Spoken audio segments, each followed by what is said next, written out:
Hi, my name is Adrian Reed and I'm here at the Business Analyst Conference Europe 2019, and I'm really pleased that I've managed to convince David Beckham to give us a brief chat and interview. And I always like to say that you are, well, I think you say as well, that you are the original David Beckham. Yep, I'm older than him. You're older than him, or vintage is the term, I think. Vintage, yeah, I like that one, yeah. And like stalwart of the Business Analysis community and the conference, and you gave a keynote here today, which got a standing ovation, and I have to say, and I've known you a long time, a well-deserved standing ovation. Thank you.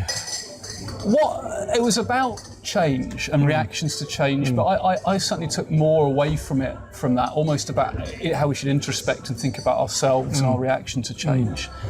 What sort of drove you to think about and talk about those type of topics? Well, I think really, when you're a business analyst, you tend to be working in a project environment and a sort of an IT environment a lot of the time. Not all people work within IT, and because of that, you get into the process of a project, and it's easy to kind of just think about a project as a process and forget that you're delivering to people. And I mean, in my past, I've done projects where we've changed people's jobs. We've changed the technology that they use. We've gone in and gone with teams their roles are being outsourced or offshored.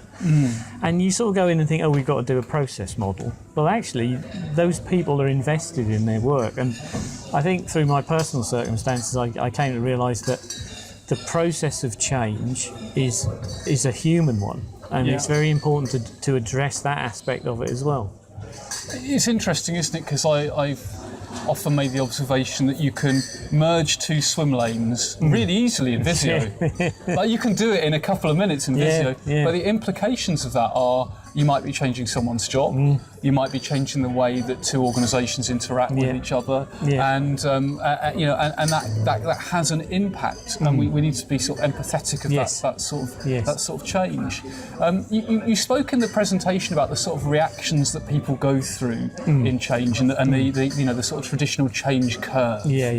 And I suspect many of us would have seen that change curve, and it's kind of like one of those models that gets parked away. But how should we use that as BAs? How should we react to it? I think because the example I use has the person's emotions as the major part of the curve. So you've got shock, denial.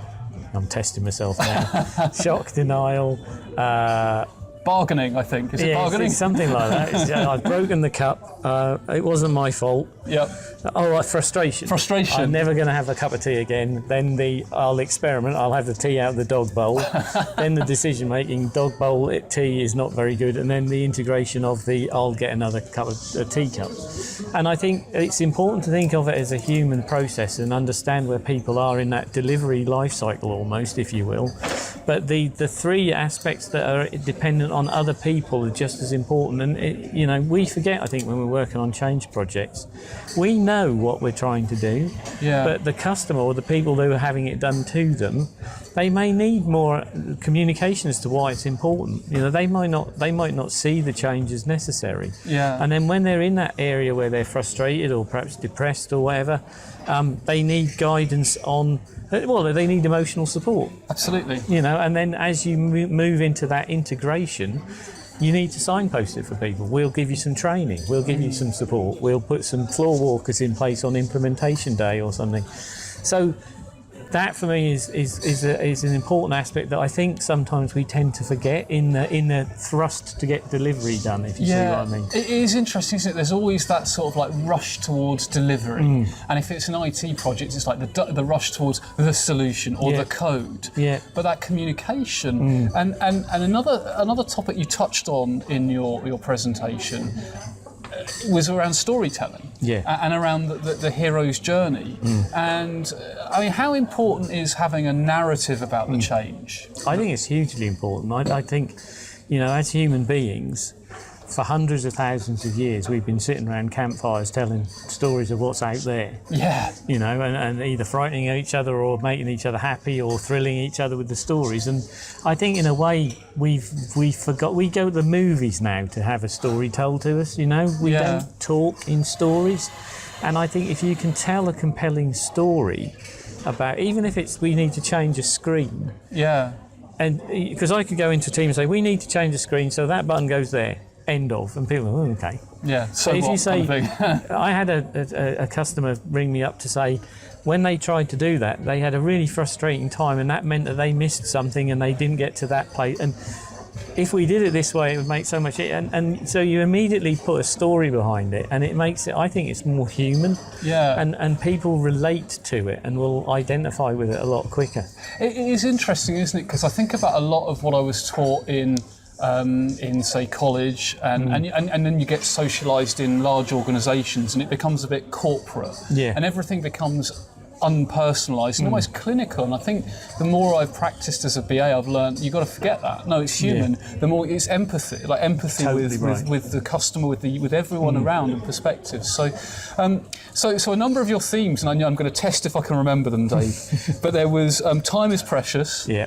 Find your bliss. Passion. Find your bliss. Find your bliss. And there was a third one that's on the tip of my tongue. Leave a legacy. Leave a legacy. Mm-hmm. So pick one of those that particularly resonates with what we're saying, and put some... I think probably from a BA perspective, rather than a personal one, leave a legacy is quite important to me. I mean, in my other presentation, this event, I talked about making sure things are left in a better state than when you found them, and try and leave people in a better state than when you found them. And I think it's easy for us as a profession to go in there and just again say we're delivering a project, but you're delivering change, and change will have an impact on people's lives. And for me, I would want that change to be a positive thing. So having that legacy of what you're leaving behind is, for me, is a really important one. And I think also in this day of agile and things like that, and the questions about where does a BA sit in feature teams and pragmatic stuff like that,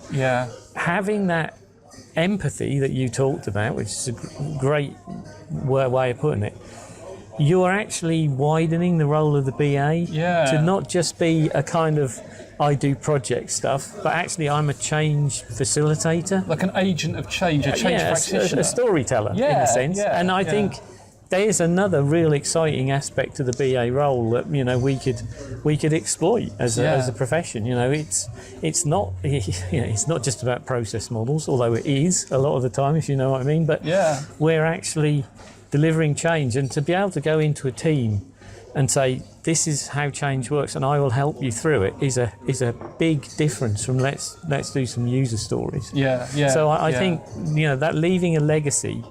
If somebody says to me as a BA, oh, you did a really job redesigning that process, but you really helped the team adapt to it, that is a real brilliant legacy. The kind of gold standard of feedback and legacy. So fantastic, Dave. I mean, again, thank you for the 2 sessions you've done. So I've made you done even more work. You've done 2 sessions and now it's been great. Interviews. So I have no doubt people will want to connect with you, stay in touch. You have a fantastic blog. Thank you. It's the Samurai Business Analyst. That's right. Yeah. So people can Google that. Can you remember the address off the top of your head? It's the Samurai Business Analyst at WordPress.com. So .wordpress.com. WordPress.com. And I should know it really. and I find the easiest way to connect or to see when you've posted is you'll often put it on LinkedIn. So if people want to follow you on LinkedIn, by all means. And if people want to get in touch, message me about anything, I'm more than happy to have a chat. So fantastic. Well, excellent. Thank you very much for your time, Dave. You're welcome. Again, congratulations again on a well-deserved standing ovation. No, it was great. Thanks very much.